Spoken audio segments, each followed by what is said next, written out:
Dahil sa respeto at dakilang pangarap na ipinakita ni Lin Tian, unti-unting kumagat si Fiona sa kanyang labi habang namumula ang mukha sa emosyon. Sa kauna-unahang pagkakataon, naramdaman niyang natagpuan niya ang tunay na pinunong nais niyang paglingkuran habang buhay.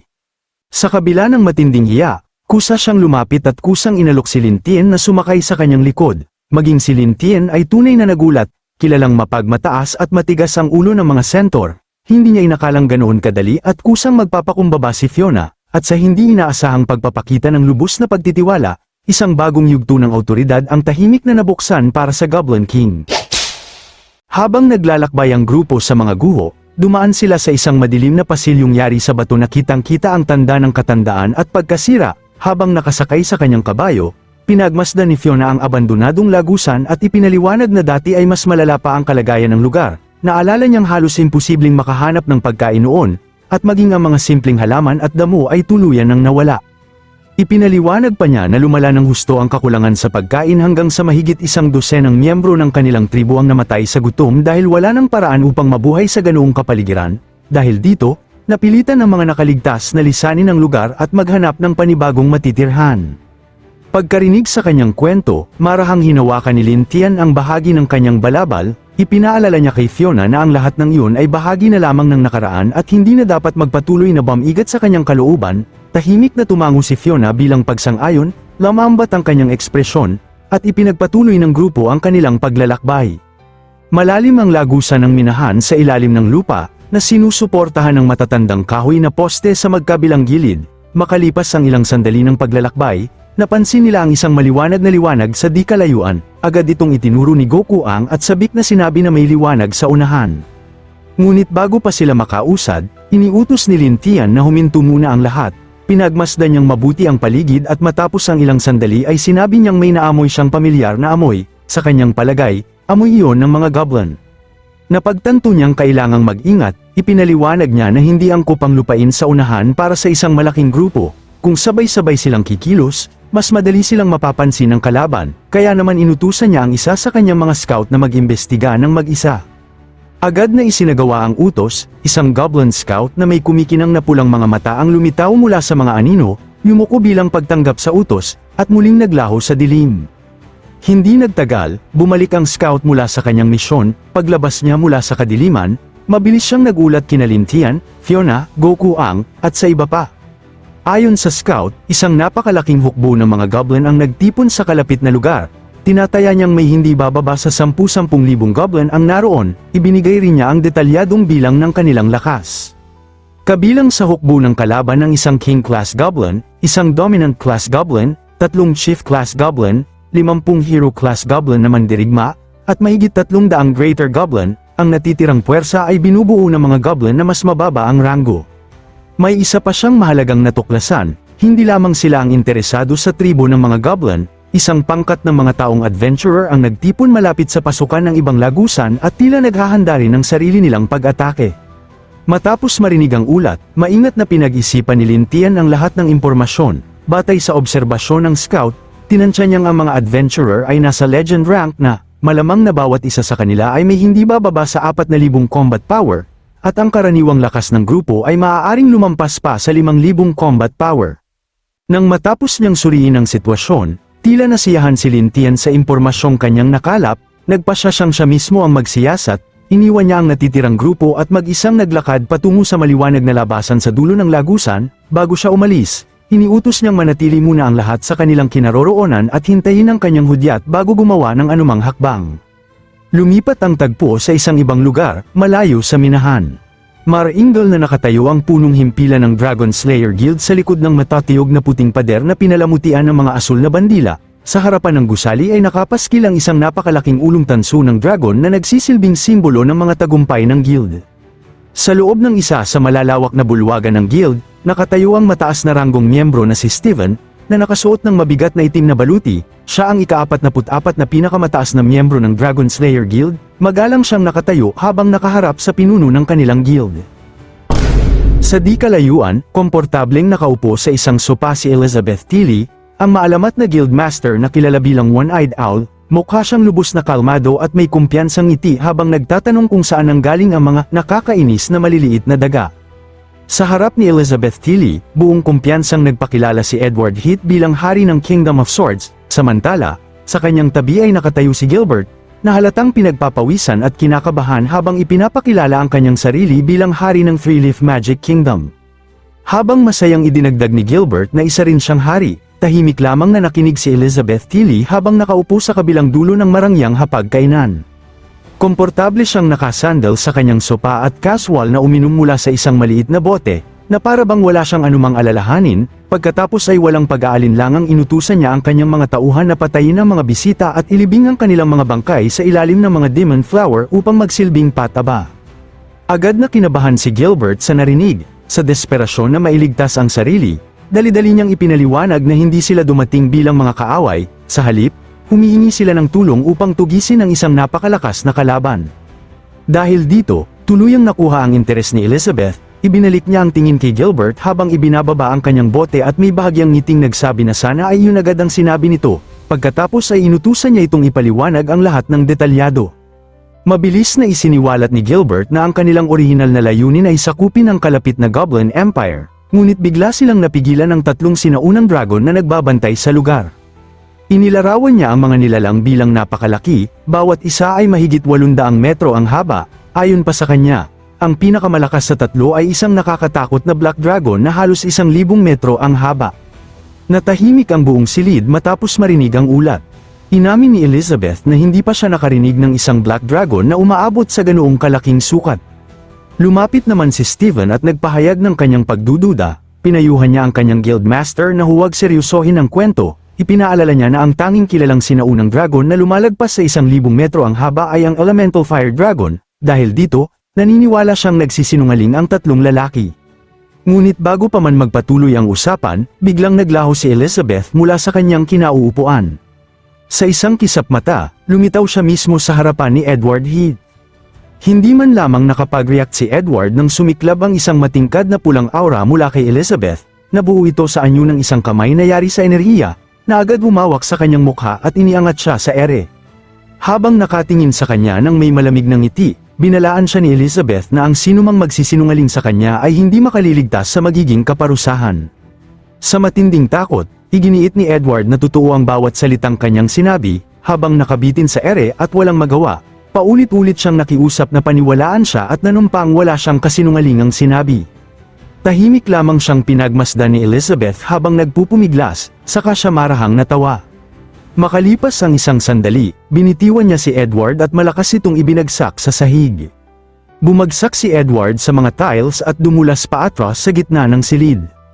Tahimik na tumayo si Elizabeth sa tabi ni Stephen habang nakasuksok ang kanyang mga kamay sa bulsa. Napansin niyang bagamat halatang duwag ang lalaki, tila hindi naman ito nagsisinungaling.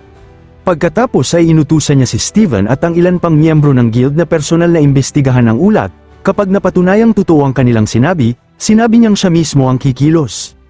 Agad namang tinanggap ni Stephen ang misyon, nangako siyang aalamin ang katotohanan, ngunit binalaan din ng tatlong hari na kung gawa-gawa lamang ang kanilang kwento, papatayin sila sa mismong lugar.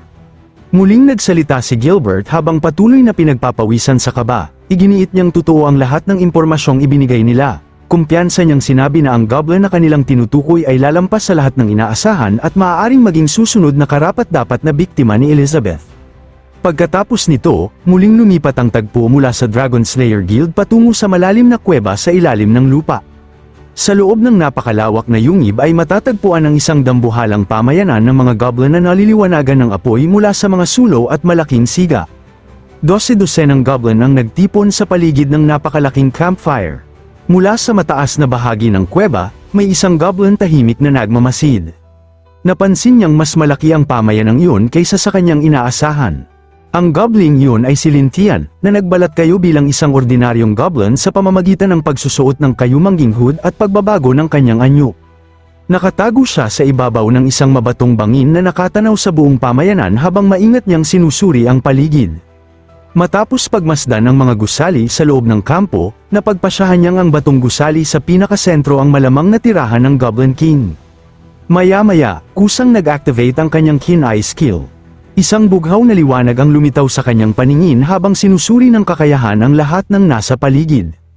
Sa tulong ng pinahusay na paningin nito, natuklasan niya ang 4 na human adventurer na nagtatago sa mga anino ng kuweba. Agad ding ipinakita ng sistema ang kanilang tinatayang combat power. Ang una ay may 5,400 combat power, ang pangalawa ay 6,000, habang ang natitirang dalawa ay kapwa nasa humigit kumulang 5,600 combat power. Matapos suriin ang lahat ng impormasyong ito, bahagyang ngumiti si Lin Tian, mukhang hinihintay pa rin ng mga adventurer ang tamang pagkakataon upang umatake. Sa halip na magpatuloy lamang sa pagmamasid, nagpasya siya na mismo ang kumilos, habang nakatago sa likod ng isang malaking bato sa gilid ng pamayanan, tahimik na inihanda ni Lin Tian ang kanyang susunod na hakbang. Ang nagbalat kayong si Lin Tian ay itinaas ang isang espada gamit ang 2 kamay habang masiglang sumisigaw sa kanyang pinuno na may natagpuan siyang isang kamanghamanghang kayamanan sa labas. Bilang tugon, maririnig ang mabibigat na yabag ng malalaking berdeng kuko na tumapak sa mabatong lupa. Lumitaw ang napakalaking Goblin King, mahigpit na hawak ang kanyang dambuhalang sandata, galit nitong pinaalalahanan ang kanyang nasasakupan tungkol sa tamang hirarkiya sa kanilang tribo. Ayon sa kanya, ang mga mababang ranggong goblin ay kailangang lumuhod, ang mga greater goblin ay dapat yumuko, at maging ang mga hero class goblin ay kailangang ibaba ang kanilang ulo sa kanyang harapan. Biglang lumitaw ang isang system panel na nagpakilala sa higanteng pinuno bilang Gob Shong, isang level 95 Goblin King na may napakataas na stats at nagtataglay ng isang lubhang mapanganib na kakayahang tinatawag na Cocoon Rebirth. Namula ang mga mata ng Goblin King nang mapansin niya ang kumikinang na espada. Agad niya itong inagaw mula kay Lin Tian upang siyasatin, laking gulat niya nang matuklas ang isa pala itong high-tier magic item. Mahigpit niyang tinanong kung saan nakuha ng isang hamak na goblin ang ganoong mahalagang sandata. Sa ilalim ng kanyang kayumangging hood, lumitaw ang isang malapad at mapanlinlang na ngiti sa mukha ni Lin Tian, kalmado lamang niyang inulit na napulot niya ito sa labas. Pinuri naman siya ni Gob Shong at sinabing sapat na ang handog na iyon upang patawarin ang kanyang hamak na buhay. Samantala, hindi kalayuan mula roon, 2 human adventurer ang lihim na nanunood mula sa likod ng isang malaking bato. Isa sa kanila ang hindi makapaniwala at nagtatakang isipin kung paano nakapulot ang isang ordinaryong goblin ng isang tier 8 magic item. Habang nagbubulungan, napagtanto nilang mas lalo pang magiging mahirap ang kanilang misyon ngayong hawak na ng Goblin King ang napakalakas na sandatang iyon. Mula sa kanyang pagkakaluhod, tumingala si Lin Tian at casual na sinabi na mayroon pa siyang isa pang bagay na gustong ipakita. Dahil dito, lalong nagalit ang Goblin King, malakas siyang sumigaw at galit na tinanong kung sino ang nagbigay ng pahintulot sa isang hamak na goblin na magsalita sa kanyang harapan, pinagdudahan pa niya kung nais na ba nitong mamatay. Sa ibaba, mahigpit na nakakuyom ang berdeng kamao ni Lin Tian habang pilit niyang pinipigil ang kanyang galit. Sa kanyang isipan, mabilis niyang sinuri ang sitwasyon. Napagtanto niyang kung papatayin niya agad ang Goblin King at kusang mag-activate ang Cocoon Rebirth, hahaba lamang ang laban at ang mga nagtatagong tao ang makikinabang sa huli. Kaya nagbago siya ng plano, itinuro niya ang direksyon sa likuran ng Goblin King at casual na sinabi na may ilang tao na nagtatago roon. Huminto ang Goblin King at dahan-daang lumingon, agad niyang nakita ang 4 na adventurer na halos lantad na sa may bungad ng kuweba. Isang nakakatakot na ngiti ang lumitaw sa kanyang mukha. Muli niyang binalingan si Lin Tian at may pangungot siyang sinabi na kahit paano ay magaling pala itong tumingin. Sa sumunod na sandali, isang napakalaking sinag ng berdeng enerhiya ang biglang sumabog mula sa Goblin King at ramaga sa patungo sa direksyon ng mga adventurer. Habang nagkakagulo ang lahat, tahimik lamang na nakatayo sa gilid ang nagbabalat kayong si Lin Tian. Namumula ang kanyang mga mata habang nakangiti, sa kanyang isip, inamin niyang gusto lamang niyang makita kung gaano talaga kalakas ang kakayahang Cocoon Rebirth. Hindi nagtagal, napaligiran ng Goblin King ng 4 na human adventurer. Isa sa kanila, isang babaeng may kulay ube ang buhok, ang napakagat sa labi sa sobrang inis, at pagkatapos nito, alam na ninyo kung ano ang mangyayari sa babaeng ito. Galit pa na sinabi ng kanilang kapitan at inaming nakakahiya na isang ordinaryong goblin lamang ang nakadiskubre sa kanilang pinagtataguan. Ngunit walang kahit katiting na takot ang Goblin King. Lumawak pa ang kanyang nakakatakot na ngiti habang kinukutsa ang mga tao. Tinanong niya kung talagang nagpunta ang mga ito sa teritoryo ng kanyang tribo para lamang mamatay. Pagkatapos ay malakas niyang tinawag ang kanyang mga anak at inihayag na oras na nilang umatake. Sa kanyang utos, isang napakalaking hukbo ng armadong Green Goblin ang sabay-sabay na sumugod sa loob ng kuweba. Samantala, ligtas na nakatayo si Lin Tian sa likod ng isang batong pader, malayo sa gitna ng labanan. Tahimik niyang pinagmamasdan ang kaguluhan habang iniisip na kanina lamang ay napakayabang ng Goblin King at tila napakalakas nitong kalaban. Ngunit sa tamang pagkakataon, balak niya itong durugin ng paunti-unti. Sa gitna ng matinding labanan, biglang gumanti ang isang babaeng adventurer. Nagpakawala siya ng napakalaking sinag ng nakakasilaw na dilaw na enerhiya na direktang tumama sa kalaban. Dahil dito, lalo pang nagalit si Gobshong, kaagad niyang inactivate ang kanyang Death Sandstorm skill. Isang napakalaking marahas na buhawi ang nabuo at umikot sa kanyang dambuhalang katawan. Ang napakalalakas na hangin nito ay agad na naghiwa-hiwalay sa ilang malalaking halimaw na kahawig ng mga higanteng insekto na nadamay sa bagyo. Habang umiikot ang alikabok at mga nagliliparang bato, isang napakalaking anino ang dahan-daang lumitaw sa ibabaw ng apat na adventurer. Mula sa gilid ng labanan, nagulat maging si Lin Tian. Napaisip siya kung mayroon palang ganoong klaseng nilalang na nagtatago sa kailaliman ng kuweba. Sa mismong sandaling yon, isang system text ang biglang lumitaw sa ibabaw ng isa sa mga dambuhalang halimaw na kahawig ng isang higanteng insekto. Lumitaw ang system text sa ibabaw ng dambuhalang sandworm, na ipinapakitang ang combat power nito ay umabot sa nakakatakot na 3,000. Napaisip ang nagbabalat kayong si Lin Tian. Alam niyang dati ay nasa 2,000 lamang ang combat power ng mga sandworm, kaya malinaw na bigla silang lumakas ng husto. Sa gitna ng labanan, isang babaeng adventurer ang humakbang pasulong at agad na inactivate ang kanyang mapanirang explosive flame skill. Sa isang iglap, isang napakalaking halijeng apoy ang sumiklab at rumagasa patungo sa higanteng halimaw, nilamon ng naglalagablab na apoy ang sandworm. Pagkatapos ng pag-atake, makapal na usok at alikabok ang bumalot sa buong lugar. Ngunit nang unti-unting mawala ang usok, lumabas ang sandworm na tila walang tinamong kahit kititing na pinsala. Nagtipon ng apat na human adventurer habang napapalibutan ng napakaraming halimaw.